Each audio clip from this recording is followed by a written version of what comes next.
الذين أوتوا الكتاب من قبلكم والكفار أولياء واتقوا الله إن كنتم مؤمنين. ما شاء الله. صدق الله العظيم. الشيطان الرجيم. بسم الله الرحمن الرحيم. الحمد لله والصلاة والسلام على رسول الله.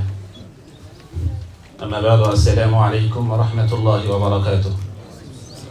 أماني ولا كوني وفابني آخن ولا حسوس كوني ساجي أنا وخرم مغني كوني أدو شبابني سوغا سكيدو كلكو دغنا لي يمباتي الله كنا خير نمودا نكسلو تانغيرو سوتار مخجر من نمودا الله كنا ولا حاجة نفسه. الحمد لله الذي بنعمته تتم الصالحات. الحمد لله قائل: يا أيها الإنسان ما غرك بربك الكريم الذي خلقك فسواك فعدلك في أي صورة ما شاء ركبك. كلا بل تكذبون بالدين وإن عليكم لحافظين كراما كاتبين يعلمون ما تفعلون. عن أبي موسى الأشعري رضي الله عنه قال: قال رسول الله صلى الله عليه وسلم: النجوم أمنة للسماء، فإذا ذهبت النجوم أتى السماء ما تؤد. وأنا أمنة لأصحابي، فإذا ذهبت أتى أصحابي ما يؤدون. وأصحابي أمنة لأمتي، فإذا ذهب أصحابي أتى أمتي ما يؤدون.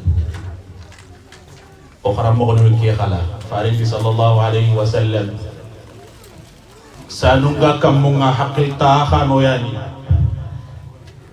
إيغا كموكي حقلين تاخونا إيغانا كونكي باكا كموكي وغاتي سوكوتا سو فونغا كمونكي تايغرا كيبي خاندو لغادا إيكي النبي صلى الله عليه وسلم إيخانو هولاريا حقيقتا خان تعرفوا يعني إذا صاحب النومينها إذا نبغينا خلنا كوتاسو فونغا سايبا نون كيتا كيبي يغير الله إلا أدهيتام إسايبا نون كان حق لتاخانو ياي هولا ريانيا إأمتو نمومندام إخاغنا دغا فونغا أمتو نون كيتا كيبي يغير خلو الله أمتو ندام أياغين فتنة نيندو بلاو نيندو مصيبة نيندو كندي ميتان وفاقونغا غاتينيا owo xaram mo ni o witti gana iganno dema alla dema lembal. Bismillahir Rahmanir Rahim. Hada mare metahu annan simme ko tandanga angar ni nyero an kamanjo nandu susu dantahi adam angara fofo gunda dumaha isuwarni bange khurenga ko tandanga yawma tubla as-sarair fama lahu min quwwatin wala nasir. Kunga ke biri teppe namma marsa marsandana buren namma marsa sigituda atu ko to danganga ko ta wanda atu an kaw ko ta danga kalleli ni juwangenya sage seno annan do khaya kamenen dango to hodo jammudo farampore kunta sere kisiri bakka alla yangan katanga fa bandambe do bogura kum khamanya khanjonda no ya la khiyama san sikke ko tango dawla khado nabore do remme kunta sewo khupanga sama sigemberanga masrebe ganari katti kamanga sondom kisinte akamanna kefi nafa gumuma yawma la yanfa'u malun wala banun illa man ata Allah biqalbin salim. marem olen timbire nyanya holle ngonon da dorke sikke do taxe ganto damma besu tinete nanti sonin kallum mo nyanuko e ge yille kereti ko mo buraxuma kudo na sanga bera nyirwandi na ko follum mun selandi bakka alla kili tol ngonte no funun kullun me khosono chole nya gidundo kiru khoron na xamna comme bureran to khosono na alla te kitabe do faren ke sunna to khosondo mongo na to ko le nyaarunga du yambana te ki dina timmante comme tolin teranti kanya na nonga kudo ken namma fagu nan sabati haram mo ne hada foko fo haddamma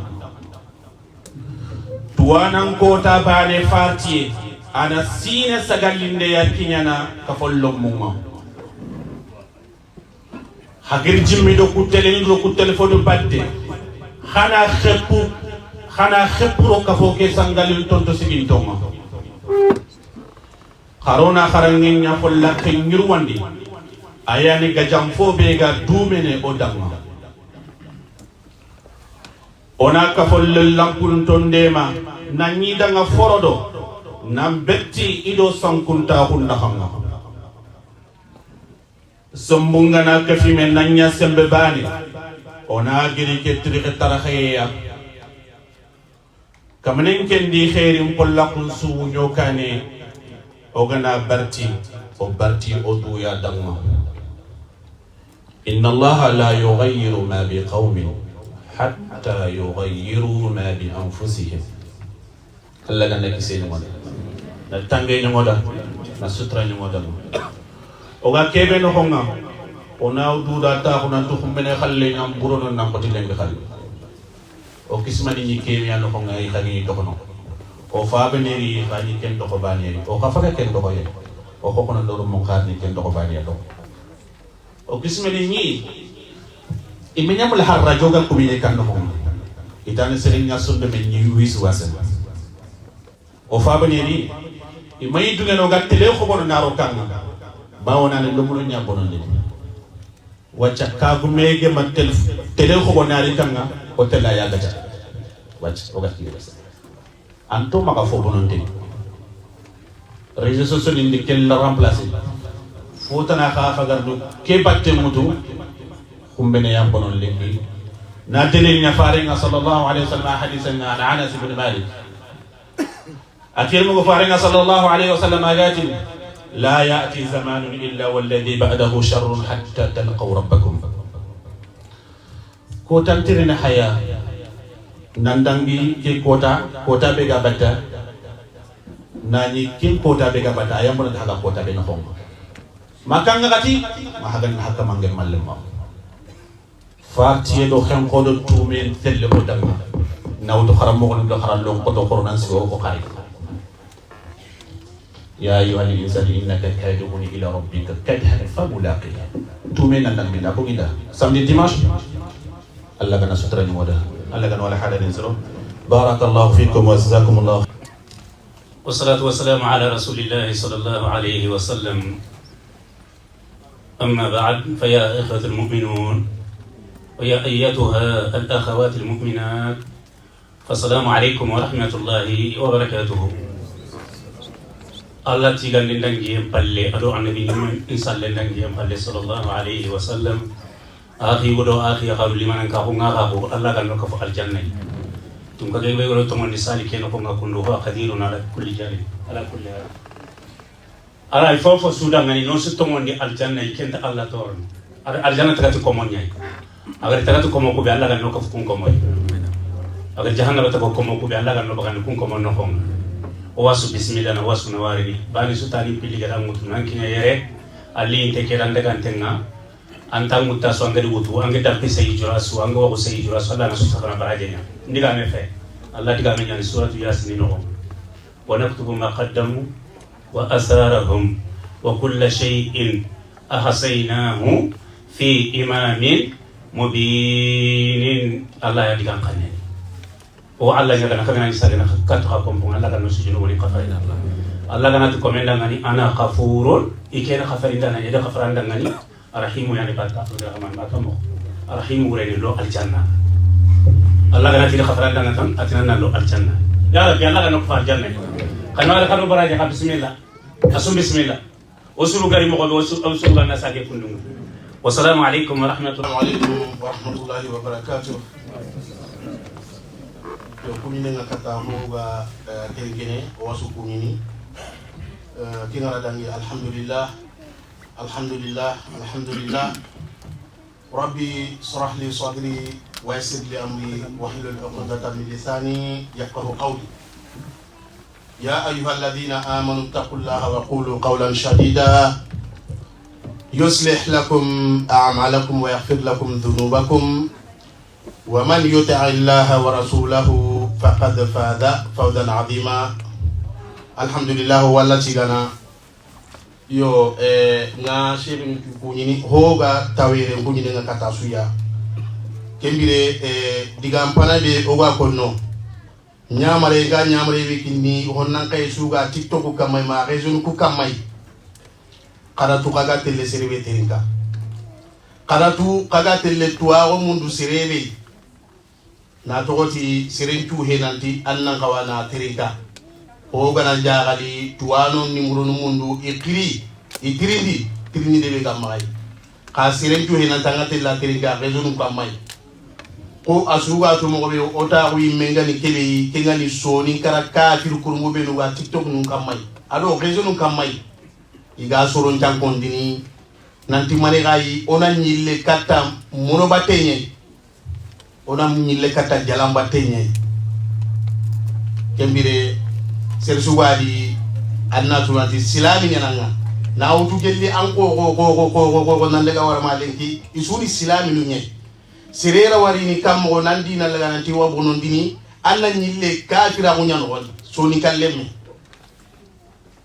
o ga sali kerire ngatu nanti asu sire bada mamu nanti soni ke kafiri wati soni kallemme anjari soni ka unyadi na soni ka ko no beganya na kafiringa kenna kibare nyai yo ga kama soron tan ko ngide aga alla gana duge insha Allah alla gana duge ke gajangi o gabunya ni sale ke no gondire ga gajangi ke no gondi o yongi nyamba ka ke ga on tay leno ro halede sino siki o ga ke gajangi no gondi o gabunya na yere nti su to non gonno sino siki o ga ke gajangi donc o may leno halle sino siki on tay leno halede donc soni ka kafir kurumbo ina ke tunanti o yonki nyanto kodoke kayde su iga konno igim pito no jongi ni kodo ko dan kebane he seri nyaga benni o gara mo hayta on ila ke ni me jongiya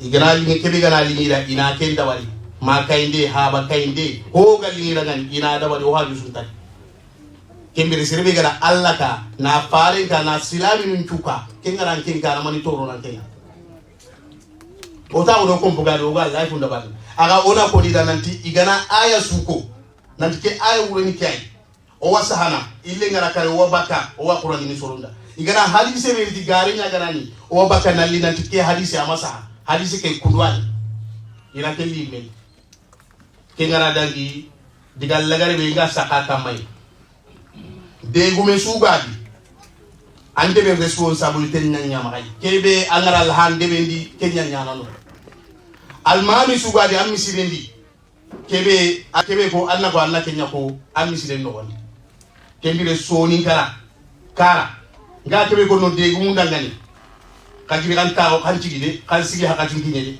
almami nu nga kebe ko no ala ngani kala kale mun korosi kada dawon da bari ke khibare kamai na to ko ti sebi sugadi islami nyaga nanga ke anna ko annan girikeli anna ko annan gaja keli anga kata gajana di mo sudi gaja keli no won anna gaja keli parce que islami nyananga anna silama o kati fa sirenga ali nanti anta o denga kebe igi wa kenkan kamiti ngara di sodi galle menanti allah tadi dunasi kido lenkina ga allah serebana ma allah wari d'accord serebana ma allah wari mais sa ko nyana nyimme kedi lulla nyana di antare do lenkina allulla ke andi ma walla ba anna hankenya himpana amma sai nanti Allah wadi hanke kibe anga hiban andi ma walla ba pourtant taw de nanti hanke nya an ko ko nun nagati idi histoire an ko nan langani sire nyani yani kunani Allah bata an ta ku ngambara ma wal manaka tigi ganati parenti anga da sakatenga nanti pare sire bara ma wal o kujina so go ma wal anda ko wariya pourtant ta histoire nga kembire kagume sugadi annalle mulla gani korosi itele ko tere ngay roro kan rezo no ngodi andi bu wax nyani de anga ma kenda bari la gara ko Allah watini andangani waqifuhum innahum mas'ulun hadisi gi ndirani tin responsabilité nyana may angel sarana yugo angel sarana ya are alle me agono kan rezo di ana ko tere kara kullukum ra'in wa kullukum mas'ulun an ra'iyati nagana suba di anna tunanti la gara ko ta Allah wankilla wantini ne anda gani ko ke anda nagani kammo kembire wodi gamin taga bononati rabbana atina fid dunya hasana wa fil akhirati hasanatan wa qina adhaban nar. Bismillahirrahmanirrahim.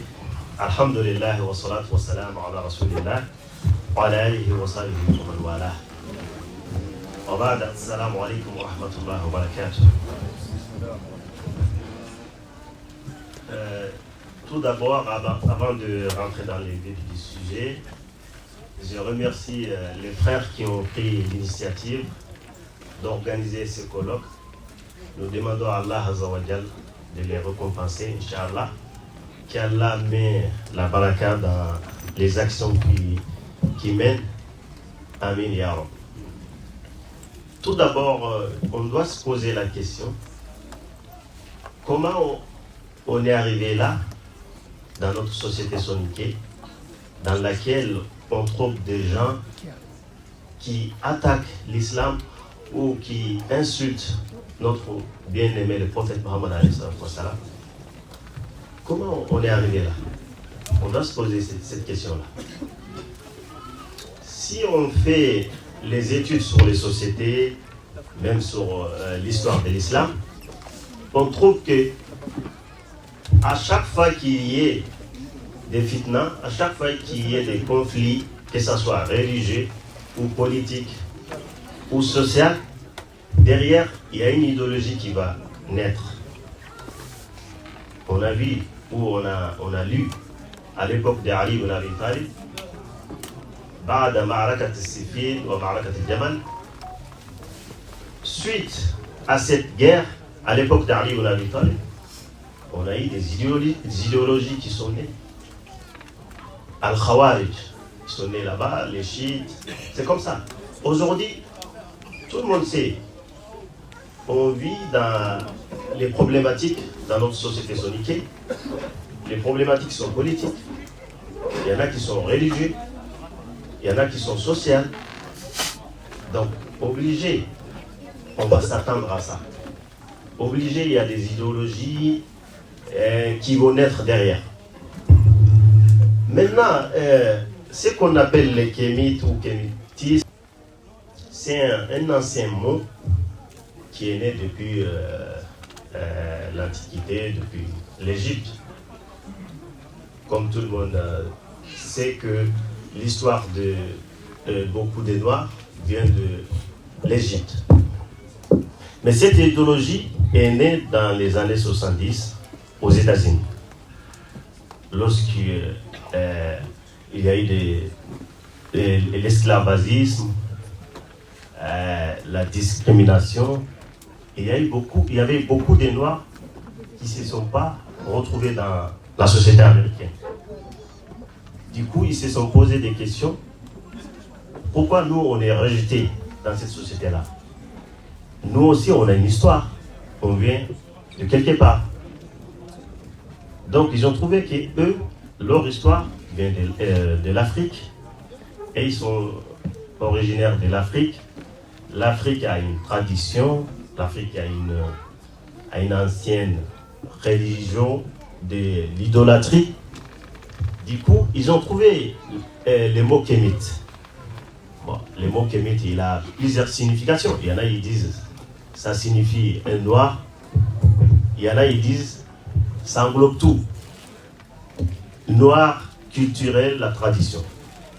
Mais même eux, ils ne sont pas mis d'accord sur les mots kémites. Il y en a, ils disent, c'est pas religieux. Il y en a qui disent juste c'est traditionnel. Voilà, traditionnel.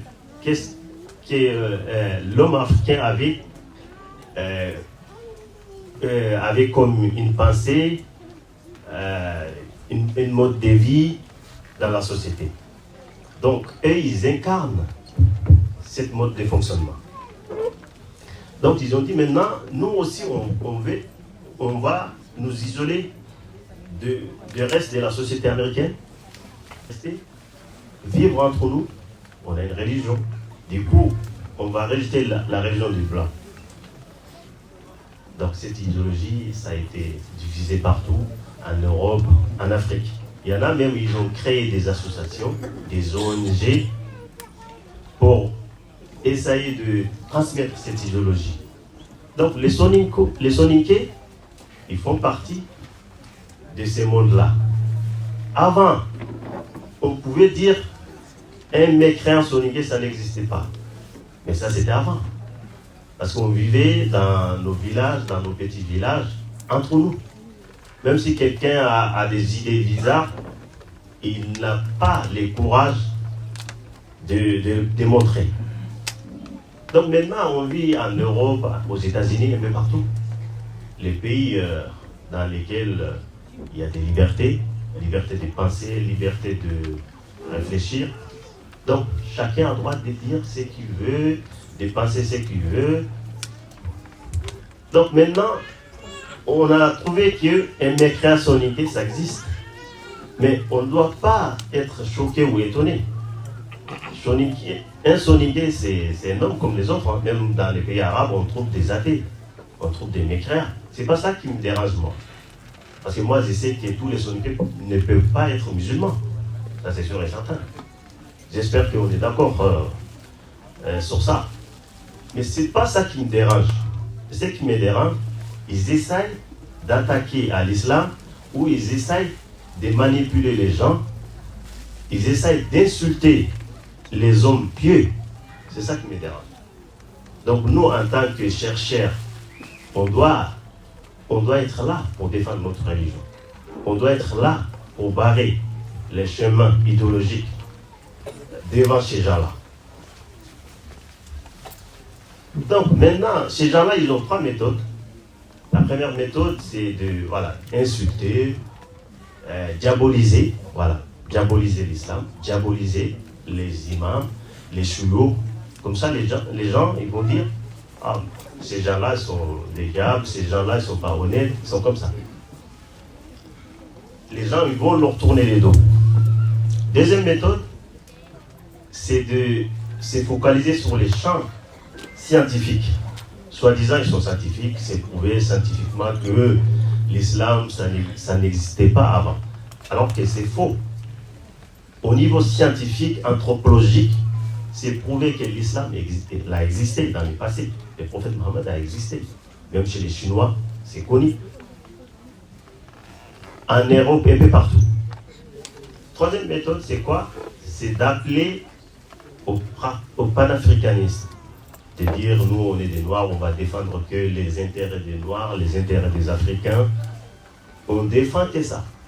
Il y en a, ils vont se retrouver dans ces 3 choses-là. Il y en a soit ils se retrouvent dans les